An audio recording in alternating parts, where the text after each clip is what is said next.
نبی پاک صلی اللہ علیہ وسلم کی حدیث ہے، من کنت مولا فہذا علی المولا۔ اس وقت اپنے سامنے جو سکرین پر آپ یہ جگہ دیکھ رہے ہیں، یہاں پر حضرت علی کا گھر مبارک ہوتا تھا۔ یہ جگہ جبل ابو قبیس اور خندمہ پہاڑ کے درمیان ایک وادی ہے جس کو بنی ہاشم شیب بنی ابی طالب یا شیب علی کہا جاتا ہے۔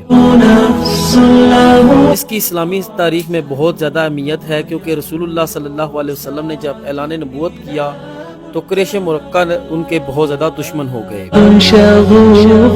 اس کے اوپر انہوں نے ایک سوشل ایگریمنٹ کیا جس کے تحت بنی ہاشم کے ساتھ انہوں نے بائیکاٹ کر دیا، اور یہ 3 سال تک چلا، جس کی وجہ سے مسلمانوں کو بہت زیادہ تکلیف کا سامنا کرنا پڑا۔ اس میں بہت زیادہ اہم کردار حضرت ابو طالب کا تھا، جنہوں نے رسول اللہ صلی اللہ علیہ وسلم کی بہت زیادہ حفاظت کی اور اپنی جان پر کھیل کر انہوں نے اس امانت میں خیانت نہیں کی۔ یہ 3 سال کا عرصہ بہت زیادہ دشوار گزار تھا، جس میں بہت زیادہ تکلیف آئیں،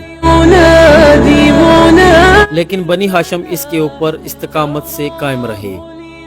یہ جگہ رسول اللہ صلی اللہ علیہ وسلم کے گھر کی دائیں طرف ہے اور جبل ابو قبیس کے بالکل دامن میں واقع ہے۔